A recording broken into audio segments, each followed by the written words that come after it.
जी अस्सलाम वालेकुम। कैसे हैं बेटा? आप लोग ठीक ठाक हैं? फर्स्ट क्लास हैं। इंटरनेशनल रिलेशन, पाकिस्तान अफेयर और करंट अफेयर के लिहाज से, जो करंट रिलेशन हैं सीएसएस के लिहाज से, उसकी सीरीज एक चल रही है जिसमें मैंने आपको टॉप 20 क्वेश्चंस हर टॉपिक, हर सब्जेक्ट के लिहाज से आपको मैंने गाइड करने हैं। अच्छा, उसमें मैंने आपको पाकिस्तान अफेयर के बारे में टॉप 20 क्वेश्चंस दिए थे।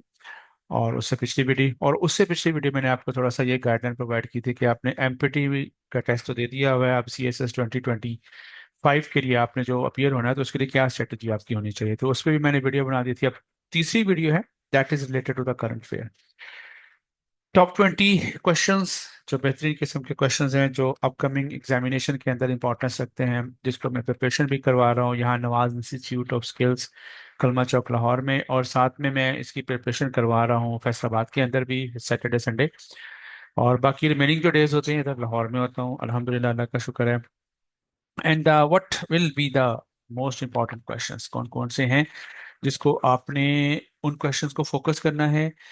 और साथ में आपने इस चीज़ का भी ख्याल करना है कि उन क्वेश्चंस को तैयार करते वक्त काइंडली उन क्वेश्चंस की आउटलाइन बना लिया करें। एक क्वेश्चंस को जब भी आप तैयार करें, उसको डायमेंशंस उसकी सेट कर लिया करें, और जो भी आपका टीचर हो उसके साथ डिस्कस कर लिया करें, कंसल्ट कर लिया करें, ताकि वो आपको प्रॉपर गाइड कर सके कि इस क्वेश्चंस के अंदर कौन कौन सी डायमेंशन मिसिंग है, कौन कौन सी डायमेंशन ऐड की जा सकती हैं। Okay, so regarding our first questions, what will be the first question of current affair. देखिए, एक चीज बेटा याद रखें, आपने फॉरेन पॉलिसी ऑफ पाकिस्तान लाजमी तैयार करना है। फॉरेन पॉलिसी ऑफ पाकिस्तान, ये मेरा पहला क्वेश्चन होगा। अब इसमें फॉरेन पॉलिसी के अंदर 5 डायमेंशन आपने लाजमी तैयार करनी है। 5 डायमेंशन मीन 5 क्वेश्चन आपके बन जाएंगे। इसमें पहली डायमेंशन है कि पाकिस्तान की foreign policy towards middle east. अब मिडल ईस्ट के अंदर जो जो इश्यूज आ जाते हैं, जिसमें पैलेस्टाइन का इशू आता है, जिसमें अभी सीरिया में रजीम चेंज का इशू आया है, तो वो क्वेश्चन इस तरह पूछता है कि वो जो मिडल ईस्ट के क्राइसिस है, उस क्राइसिस के अंदर पाकिस्तान की फॉरेन पॉलिसी की डायमेंशंस क्या हो सकती हैं। और दूसरा वो ये पूछता है कि ईरान और सऊदी अरब के दरमियान जो कोल्ड वार है, इन दोनों के दरमियान जो आपस में टसल चल रही है, और सुपर पावर का जो इन्फ्लुएंस है मिडिल ईस्ट के अंदर, जिसकी वजह से मिडिल ईस्ट के क्राइसिस काफी ज्यादा बढ़ते जा रहे हैं, तो उसमें पाकिस्तान की फॉरेन पॉलिसी की डायरेक्शन क्या होगी, पाकिस्तान किस तरह उन चीजों को फोकस करेगा। ये मेरा पहला सवाल है। दूसरा सवाल है पैलेस्टाइन इशू। देखें, पैलेस्टाइन इशू को सेपरेटली भी डील करना है आपने। और एक चीज याद रखिएगा, पैलेस्टाइन इशू हो या कश्मीर इशू हो, आप इसकी प्रीवियस हिस्ट्री में ना चले जाइएगा। मैंने लास्ट टाइम अभी रिसेंटली एक क्लास पढ़ाई थी, 4-5 घंटे की वो क्लास कंटिन्यू रही थी, उसमें बच्चे जो है वो रोमन एम्पायर्स के दौर में चले गए। ठीक है, क्या कंसर्न है यार, करंट अफेयर का पेपर कर रहे हैं और आप इसको इतना पुराना लेके चल रहे हैं। करंट अफेयर मींस आपका तकरीबन 1 से 2 साल के राउंड अबाउट जो आपकी करंट पॉलिटिक्स चल रही होती है, और रीजनल लेवल पर, पाकिस्तान लेवल तक, और इंटरनेशनल लेवल पे, और विद पर्सपेक्टिव ऑफ पाकिस्तान उसको वो लेके आता है। वो पॉलिटिक्स जो है वो करंट अफेयर के अंदर आपने डिस्कस करनी है। Okay, so number 1 is middle east crisis and Pakistan foreign policy. Number 2 is the Palestine crisis, जो करंट इशू चल रहा है तकरीबन 1-1.5 साल से, उसमें पाकिस्तान की क्या डायमेंशंस हो सकती हैं। एंड नंबर 3 इज अफगानिस्तान के अंदर जो इस वक्त इंडिया का इन्फ्लुएंस चल रहा है, चाइना अपनी वहां पर एक तरह की डिप्लोमेटिकली इंट्रेंस कर रहा है, और अमेरिका चूंकि वहां से विड्रॉ हो चुका है, और पाकिस्तान भी अफगानिस्तान की गवर्नमेंट के साथ बेटर रिलेशनशिप की तरफ मूव कर रहा है, और अफगानिस्तान के अंदर जो तालिबान की जो गवर्नमेंट आ चुकी है, वो तालिबान की गवर्नमेंट आने की वजह से पाकिस्तान के ऊपर जो इफेक्ट पड़ रहे हैं, पॉजिटिव और negative, what will be that, कुछ भी हो सकते हैं, वो आपने क्वेश्चन तैयार करना है। नेक्स्ट, तो question number 4, Indo US relation. देखें, इंडिया और यूएसए का जो रिलेशनशिप है ये बहुत पुराना चलता हुआ आ रहा है, और इसके ऊपर क्वेश्चन भी बहुत ज्यादा आए हैं, लेकिन ये क्वेश्चन पुराना नहीं हुआ। हर साल जो इंडिया के अंदर डेवलपमेंट होती है, in order to counter the China, in order to geo strategic significance of जो इस साउथ एशिया के रीजन की है, उससे फायदा उठाने के लिए, और किस न किस तरह containment of the China and the Russian influence को काउंटर करने के लिए जो ये रिलेशनशिप चल रहे हैं, ये बड़ा इंपॉर्टेंट रोल प्ले करते हैं। उसके बाद क्वेश्चन नंबर 5 है ईरान सऊदी रिलेशंस। और इन रिलेशंस को बिल्कुल मिडिल ईस्ट के हवाले से भी तैयार करना तो है, लेकिन इनको सेपरेटली भी तैयार करना है, और पाकिस्तान की जो फॉरेन पॉलिसी है उनके भी लिहाज से इसको देखना है। ये 5 क्वेश्चन हो गए।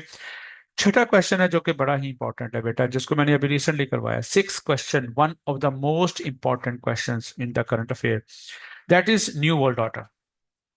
What is happening right now and what will be after few years.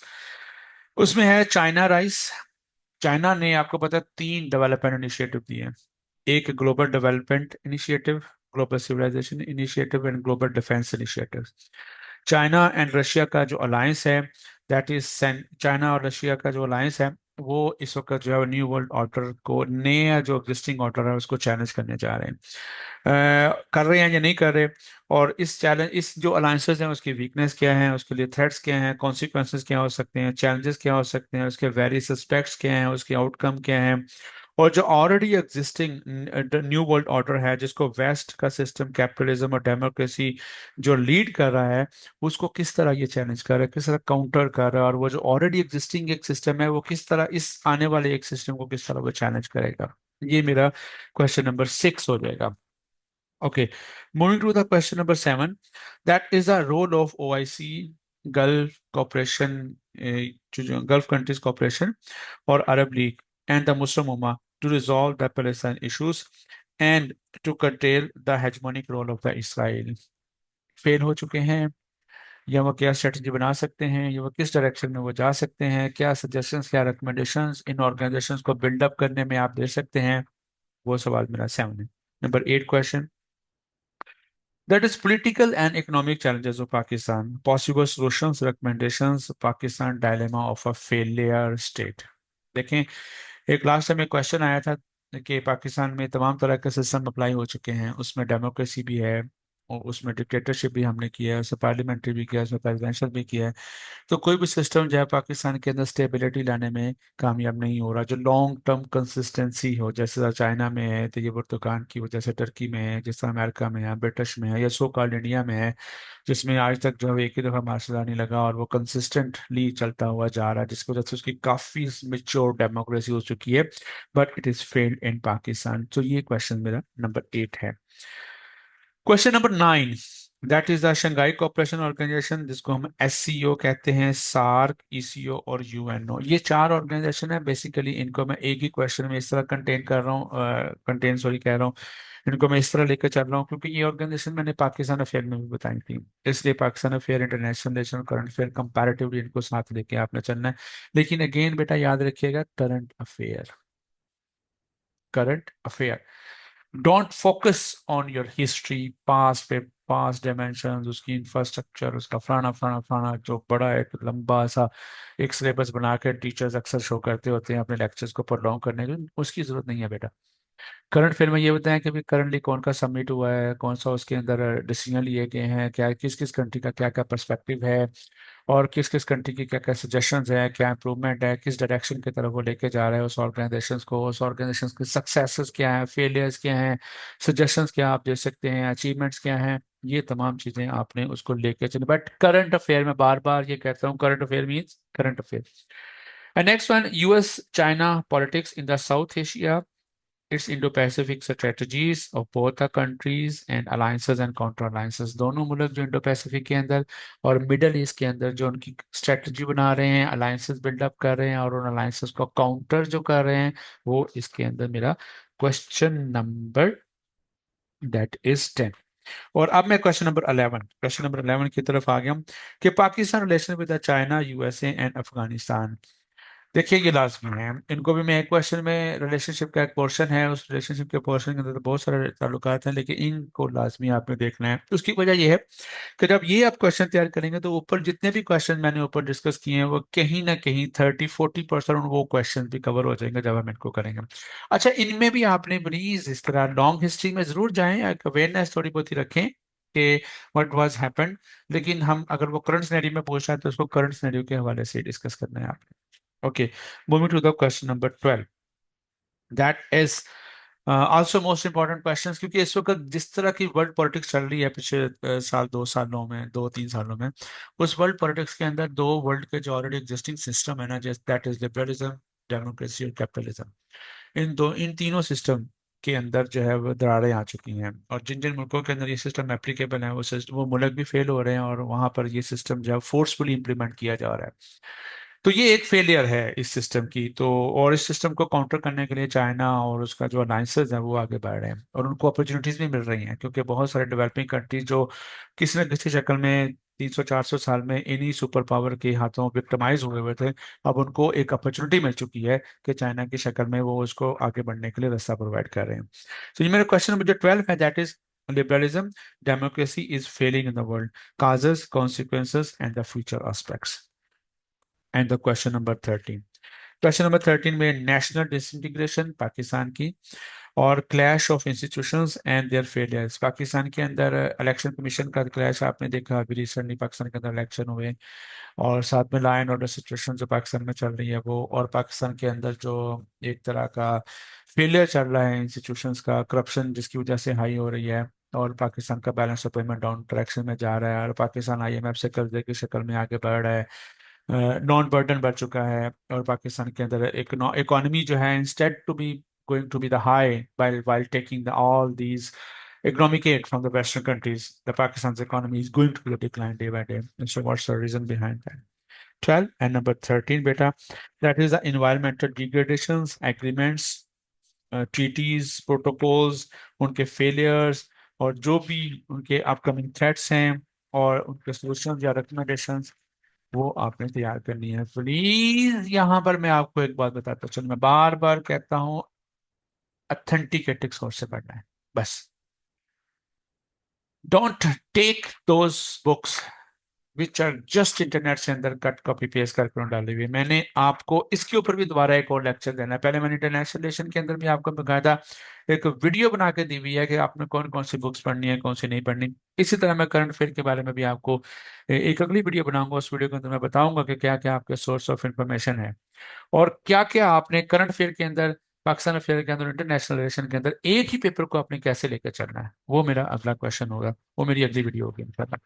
Okay, my next question 13 and 14 question हो चुके हैं। अब मेरा 15 क्वेश्चन में आपकी इंडस्ट्रियल प्रॉब्लम पाकिस्तान की, और 16 क्वेश्चंस की पाकिस्तान की agriculture problem, 17 question that is the Pakistan की एजुकेशन प्रॉब्लम, और 17 और उसके बाद हाँ पाकिस्तान का क्वेश्चन नंबर 18 जो एनर्जी क्राइसिस है उसके ऊपर आपने फोकस करना है। और ये इनको काजेस, इनकी effects, suggestions, steps taken by the government, को गवर्नमेंट ने पॉलिसीज बनाई हैं, कोई लॉज बनाए हैं, कोई रिफॉर्म्स बनाए हैं, और कोई डैम नया बनाया या किसी की प्लानिंग की जा रही है, और ये वो। और इसके अलावा दो क्वेश्चन, क्वेश्चन नंबर 18 हो चुके हैं। अब मैं क्वेश्चन नंबर 19 में आता हूँ, और क्वेश्चन नंबर 20 में। देखिए क्वेश्चन नंबर 19 और 20 को अगर आप ले लें तो पाकिस्तान के अंदर जो जुडिशियल फेलियर फेलियर चल रहा है, जुडिशरी हमारी फेल हो चुकी है इस वक्त, और उसके क्या क्या कॉन्सिक्वेंसेस हैं, जुडिशरी का रोल कहीं नजर नहीं आ रहा है, पार्लियामेंटेरियन जो है वो अपने आप को डोमिनेट कर रहे हैं पाकिस्तान के इंस्टीट्यूशंस के अंदर। और जो लास्ट क्वेश्चन है दैट इज बेटा अगेन वही सिविल मिलिट्री रिलेशनशिप, वो आपने करने हैं। Okay, these are all 20 questions from my side. इंशाल्लाह मैं आपको डैम श्योर हूँ इस बारे में कि आपकी मैक्सिमम मैक्सिमम करंट अफेयर इसमें से तैयार हो जाएगा। 7 से 8 क्वेश्चन अगर आपको आते हैं उसमें से 4 आपने करने होते हैं। तो इंशाल्लाह इंशाल्लाह अगर आप इन क्वेश्चंस को करो और with perspective of the current scenario, तो मेरी अल्लाह से दुआ है और मेरा गैस अल्हम्दुलिल्लाह कभी फेल भी नहीं हुआ। बहुत कम चांसेस है कि मैं जो गैस बच्चों को दिया हो वो ना पेपर में आया हो। अल्लाह का शुक्र है शुरू से ही। अब तो मैं देता नहीं हूँ, और कभी कभी गैस मैं स्टूडेंट को रिकमेंड कर देता हूँ, तो अल्लाह की मदद उसमें शामिल हो जाती है कि किसी ना किसी तरह वो क्वेश्चन पेपर में आ ही जाते हैं। ओके, सो टिल देन आखिरी बात मैं करने जा रहा हूँ कि नेक्स्ट वीडियो के अंदर मैंने आपको सोर्स ऑफ इंफॉर्मेशन बताने हैं करंट अफेयर के, और पाकिस्तान अफेयर के मैंने पिछली वीडियो में बता दिए थे। इंटरनेशनल रिलेशन की वीडियो पहले से पड़ी हुई है बुक, उसके अंदर मेरे चैनल के अंदर। और फोर्थ मैंने आपको बताना है कि how to attempt your current affair paper, ये भी मेरी आपके साथ एक वीडियो और आने वाली बड़ी जल्दी इंशाल्लाह आएगी। और साथ में मैंने आपको बताना है कि पाकिस्तान अफेयर, करंट अफेयर और इंटरनेशनल रिलेशन के अंदर अगर एक ही टॉपिक आ जाए तो उस टॉपिक को तीनों पेपर्स के अंदर सॉल्व कैसे करना है। And the last and the most important, अभी रिसेंटली मेरी अभी क्लास हुई थी, पिछले वीक सैटरडे संडे, बड़ा ही ज़बरदस्त माशाल्लाह अल्हम्दुलिल्लाह, अल्लाह का शुक्र है, उसकी पिक्चर्स भी आप लोगों ने देखी होंगी। वो बड़ा ही सक्सेसफुल सेशन मेरा रहा। उसके अंदर मैंने एक बड़ी इंपॉर्टेंट चीज़ डिस्कस की जो मैं दोबारा फिर वीडियो की शक्ल में भी आप लोगों को बता कर दूंगा कि बच्चों को डायग्रामेटिक प्रेजेंटेशन नहीं आती पेपर के अंदर। उनको फ्लो चार्ट नहीं लगाना आता, उनको अपनी जो पेपर है उसके अंदर ग्राफ टेबल ऑर्गेनाइज कैसे करना है, मैप कैसे बनाना है, अगर कोई क्वेश्चन ऐसा आ जाता है तो वो सारी की सारी चीजें इंशाल्लाह मैं आपको बहुत जल्दी शेयर करूंगा। टिल देन अल्लाह हाफिज फ्रॉम माय साइड। इंशाल्लाह दुआ कीजिएगा मेरे लिए भी, ताकि मैं आप लोगों के लिए काम करता रहूं, आपकी खिदमत करता रहूं। जिंदगी का कोई पता नहीं, ठीक है। लेकिन एक चीज लास्ट में, एक शेर है मेरी तरफ से, जब पांव रास्ता देखेंगे फिर ढूंढ ही लेंगे मंजिल को। जब पांव रास्ता देखेंगे फिर ढूंढ ही लेंगे मंजिल को। हम निकल पड़े महमूद सना बस इसी एक भरोसे पर। अल्लाह हाफिज।